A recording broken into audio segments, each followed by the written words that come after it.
Morning, sit down. সবাই নিশ্চয়ই ভালো আছো? সবাই শুনেই বোঝা যাচ্ছে তোমরা ভালো আছো, ঠিক আছে? তো দেখো, আজকে আমার মনে বলার প্রয়োজন হবে না যে আমি তোমাদেরকে আজকে কী শেখাতে এসেছি। তোমরা দেখতেই পাচ্ছ ব্ল্যাকবোর্ডে কতগুলো ছবি আঁকা আছে। এই ছবিগুলো কিন্তু শুধু ছবি নয়, এই ছবিগুলির মধ্যে কিন্তু অঙ্ক লুকিয়ে আছে। এবং তোমরা কি বলতে পারবে যে কোন প্রকারের অঙ্ক লুকিয়ে আছে? ভগ্নাংশের অঙ্ক, ঠিক আছে? ভগ্নাংশের অঙ্ক মানে লুকিয়ে আছে এই ছবিগুলির মধ্যে। কিরকম দেখো,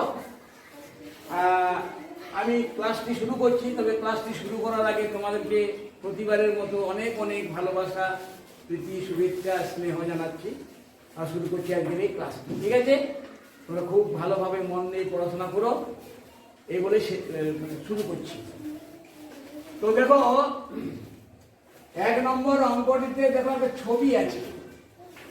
ছবি ওটা বৃত্তের ছবি আছে গোলাকার, এবং সেটিকে 4 ভাগে ভাগ করা হয়েছে। দেখো, 1 ভাগ, 2 ভাগ, 3 ভাগ, 4 ভাগ, ঠিক আছে?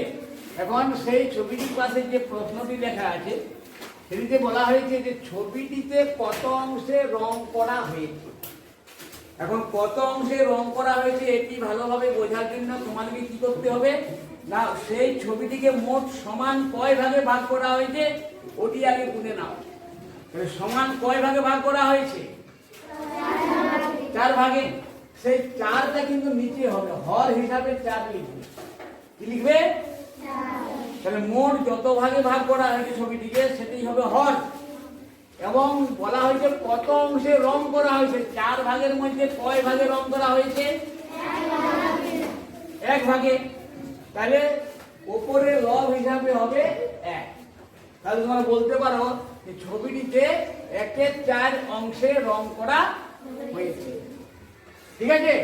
এবং আরেকটি প্রশ্ন আছে, কত অংশে রং করা হয়নি। তাহলে রং করা হয়েছে 1/4 অংশে রং করা যদি হয়ে গেল, 1/4 অংশে রং করা হয়েছে, তাই তো? একটি উত্তর হয়ে গেল। আরেকটি প্রশ্ন ওটিতে দেওয়া আছে, এবং কত অংশে রং করা হয়নি। তখনও কিন্তু মোট যত ভাগ করে দেখতে পাচ্ছ সমান কয় ভাগে ভাগ করা হয়েছে? 4 ভাগে। সেই 4টি হবে হর। এবং কত ভাগে রং করা হয়নি, কত অংশে রং করা হয়নি, কয় অংশে রং করা হয়নি? 3। লব হবে 3। 3/4 অংশে, জোরে বলবে, রং করা হয়নি। এটি হয়ে গেল 1 নম্বর প্রশ্নের, ঠিক আছে? তাহলে 1 নম্বর অঙ্কটি বুঝে গেছো। এরপর দেখো 2 নম্বর অঙ্কটিতে। 2 নম্বর অঙ্কটিতে বলা হয়েছে যে ছবিটিতে রং করা রুটিগুলি খেয়েছো। তুমি কয়টি রুটি খেয়েছো? তাহলে রুটি কয়টি আছে? 3টি আছে। রুটি আছে 3টি, কিন্তু রং করা অংশগুলি তুমি খেয়েছো। তাহলে এখানে এই রুটি সম্পূর্ণ রং করা আছে, মানে তুমি এটি সম্পূর্ণ খেয়েছো। এটিও সম্পূর্ণ রং করা আছে, মানে এটিও তুমি সম্পূর্ণভাবে খেতে পেরেছো। কিন্তু 3 নম্বরের রুটিটি তুমি অর্ধেকটা খেতে পেরেছো, আর অর্ধেকটি খেতে পারোনি। এখন প্রশ্ন করা হয়েছে যে তুমি কয়টি রুটি খেয়েছো। তাহলে তুমি না বলতে পারবে 3টি রুটি খেয়েছি, আর না বলতে পারবে 2টি রুটি খেয়েছি। কারণ 2টির থেকে বেশি খেয়েছো, আবার 3টির থেকে কম খেয়েছো। অ্যাকচুয়ালি তুমি কয়টি রুটি খেয়েছো, কত অংশ রুটি খেয়েছো না, এখানে কি করবে যে রুটিগুলি তুমি গোটা গোটা খেতে পেরেছো সেগুলো পূর্ণ হবে। কি হবে? পূর্ণ হবে। তাহলে এটি গোটা মানে এটি 1টি হলো, এটি গোটা মানে এটি 1টি হলো, ঠিক আছে? আর এটি সম্পূর্ণ খেতে পারোনি, অর্ধেকটা পেরেছো, অর্ধেকটি পারোনি। তাহলে কয় ভাগে ভাগ করা হয়েছে রুটিটাকে? সেই 2টি হলো নিচে। আর 2 ভাগের মধ্যে কয় ভাগ খেতে পেরেছো? 1 ভাগ। তাহলে কত হলো? 1, 1, 1 2, তাই তো? তাহলে 1 এবং 1 যোগ করলে কত হয়? 2। তাহলে 2 পূর্ণ কত হলো? 1 2। কি হয়েছি। এটি হবে এর উত্তর। ঠিক আছে? হ্যাঁ, এরপর দেখো 3 নম্বরে দেখো একটা ফুলের ছবি আছে। ছবিটির কত অংশে রং করা হয়নি? প্রশ্নটি কিন্তু আগে ভালোভাবে পড়ে নিবে যে কি বলা হয়েছে, শেষ পর্যন্ত পড়বে। এখন অনেকেই ভাবতে পারো যে একটি ফুল আছে, তো 1, 2, 3 অংশে রং করা হয়েছে এবং সেটির সে উত্তর লিখে দিল, তাহলে অঙ্কটি কিন্তু ভুল হয়ে যাবে। অঙ্কটি কি বলেছে, অঙ্কটিতে কি বলা হয়েছে সেটি ভালোভাবে পড়ে নিবে। ছবিটির কত অংশে রং করা হয়নি? এবার বলো, ছবিটিতে কত অংশে রং করা হয়নি? এখন এই যে ফুলের ছবি আছে, এই ফুলের ছবিটিতে মোট কয়টি অংশ আছে? সমান সমান বলো, গুণ তো দেখি। 1, 2, 3, 4, 5, 6, 7, 8। 8টি অংশ আছে। তাহলে 8টি কি হবে? লব হবে না হর হবে? হ্যাঁ, মোট যয়টি অংশ রয়েছে কোনো ছবিতে বা কোনো কিছুতে, সেটি হর হয়। তাহলে 8 হবে নিচে, তাই তো? এরপরে কত অংশে রং করা হয়নি? তাহলে রং করা হয়নি সেই অংশগুলোকেই আমরা গুনবো। হ্যাঁ, তাহলে কয়টি অংশে রং করা হয়নি? দেখো আমি এখানে দিচ্ছি 1, 2, 3, 4, 5।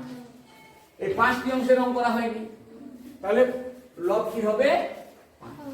তাহলে 5-এর 8 অংশে রং করা,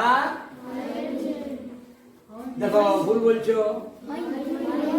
আমি এখনই বললাম না, এই ভুলটিই হয়। কত অংশে রং করা হয়নি, তো তোমরা বলছো এত অংশে রং করা হয়েছে। কত অংশে রং করা হয়নি? 5টি অংশে রং করা হয়নি, তাহলে 5-এর 8 অংশে রং করা হয়নি। এরপর দেখো 4 নাম্বার। তাহলে 4 নম্বর অঙ্কটি দেখো কি বলা হয়েছে, যে সবজি বাগানটির কত অংশে বেগুন এবং কত অংশে বিলাতি চাষ করা হয়েছে। তাহলে এইটি হলো কি? সম্পূর্ণ সবজি বাগানটি। তো সম্পূর্ণ অংশকে কি ধরা হয়? কত অংশ ধরা হয়? 1 অংশ। সম্পূর্ণ অংশ মানে 1 অংশ। তাহলে কত অংশে বেগুন লাগানো হয়েছে? না, বলো। 2 অংশে। কত অংশের মধ্যে 2 অংশে? এটি তো মেন কথা। ভগ্নাংশ মানে কত অংশের মধ্যে কত অংশ। ভগ্নাংশ মানে একটা লব থাকবে, একটি হর থাকবে। তো তোমরা বলছো 2 অংশে। এখন 2 অংশে মানে কত অংশের মধ্যে 2 অংশে? আমি যেমন প্রশ্ন করছি সেইভাবে উত্তর। আমি কত অংশের মধ্যে 2 অংশে? হ্যাঁ, 3 অংশের মধ্যে 2 অংশে। মোট অংশটা 3 এবং সেটা থাকবে নিচে। মোট যত ভাগে ভাগ করা হয়েছে, মোট যত সমান ভাগে ভাগ করা হয়েছে সেটি হবে নিচে। তাহলে এই বাগানটিকে, সবজি বাগানটিকে মোট কয় ভাগে ভাগ করা হয়েছে? সমান সমান 3 ভাগে। তাহলে 3টি হবে নিচে। এরপর দেখো ওই 3 ভাগের মধ্যে কয় ভাগে বেগুন চাষ করা হয়েছে? তাহলে 2-এর 3 অংশে। বুঝতে পারছো তো? 2-এর 3 অংশে বেগুন চাষ করা হয়েছে।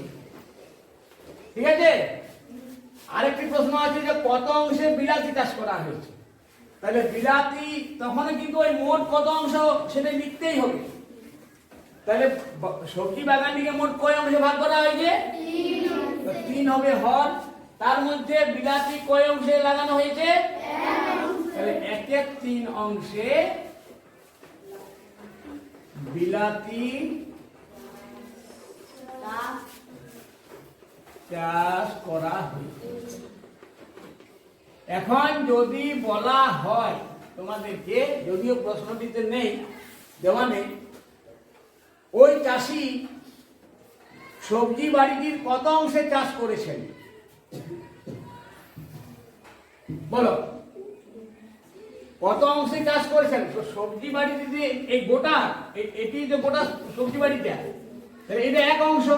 তাহলে এক অংশের মধ্যে এক অংশে চাষ করেছেন, সে বিলাতি চাষ করুন বা বেগুনে চাষ করুন, কিন্তু চাষ তো করেছে সম্পূর্ণ বাড়ি দিতে। তাহলে সম্পূর্ণ অংশকে কি ধরা হয়? এক অংশ। তাহলে তোমরা লিখতে পারো ওই চাষি ওই সবজি বাগানটির সম্পূর্ণ অংশে বা এক অংশে চাষ করেছে। ঠিক আছে? এরপর 5 নাম্বার ছবি অঙ্ক। দেখো এখানে বলা হয় যে ছবিগুলির কত অংশে রং করতে বাকি আছে। কত অংশে রং করা হয়েছে বলা হয়নি, কিন্তু কত অংশে রং করতে বাকি আছে। দেখো এখানে এটি গোটাই বাকি আছে, এটিও গোটাই বাকি আছে। তাহলে গোটা গোটা কয়টি ছবিতে রং করতে বাকি আছে? দুইটি। তাহলে 2 পূর্ণ হয়ে গেল। এবং এই যে লাস্টের যে ছবিটি আছে এটির মধ্যে এটিকে 3 ভাগে ভাগ করা হয়েছে। মোট সমান সমান 3 ভাগে ভাগ করে 3টি হবে লব না হর বলো? হর। আর তার মধ্যে কয়টি অংশে রং করতে বাকি আছে? 2 অংশে। 3টি অংশের মধ্যে 2টি অংশে রং করতে বাকি আছে, লবটি হবে 2। 2 পূর্ণ 2-এর 3 অংশে রং করতে বাকি আছে। এখন যদিও এই আরেকটি প্রশ্ন আমি মুখে মুখে বলছি এবং এই বলে শেষ করছি ক্লাসটি। যদি বলা হতো যে ছবিগুলির কত অংশে রং করা হয়েছে বলো? ছবিটির কত অংশে রং করা হয়েছে? না গোটা গোটা কয়টি ছবিতে রং করা হয়েছে? গুণ 1 2 3। তাহলে কত হবে? এখানে 3 পূর্ণ কত হবে? আর এটির কত অংশে রং করা হয়েছে বলো? 1-এর 3। শুধু 1 বললে হবে না, আমি বারবার বলছি তো যে মোট কয়টি অংশ ওইটি আগে লিখতে হবে হর হিসাবে। তাহলে এই ছবিটির কয়টি অংশ রয়েছে? সমান সমান 3টি উল্লেখ করতেই হবে এবং সেটি হর হিসাবে। ঠিক আছে? তাহলে এখানে নিচে 3 দিলে আর 3টি অংশের মধ্যে কয়টি রং করা হয়েছে? কয় অংশে? 1-এর 3। 3 পূর্ণ 1-এর 3 অংশে রং করা হয়েছে। ঠিক আছে? তাহলে আশা করি তোমরা এই অঙ্কগুলি বুঝতে পেরেছো। ঘরে তোমরা নিজের ইচ্ছা মতো খেয়াল খুশি মতো ছবি বানাবে বা মাকে বাবাকে বানাতে বলবে। ঠিক আছে? এবং সেই ছবিগুলির মধ্যে তুমি নিজের থেকেই কিছু অংশে রং করবে, কিছু অংশে রং করতে বাকি রেখে দিবে এবং পরে তুমি নিজেই সেই প্রশ্ন সৃষ্টি করে সেই প্রশ্নগুলির উত্তর দেওয়ার চেষ্টা করবে, অর্থাৎ অভ্যাস করবে। ঠিক আছে? তাহলে এই বলে আজকে ক্লাসটি শেষ করছি। সবাই ভালো থেকো, সুস্থ থেকো। ধন্যবাদ।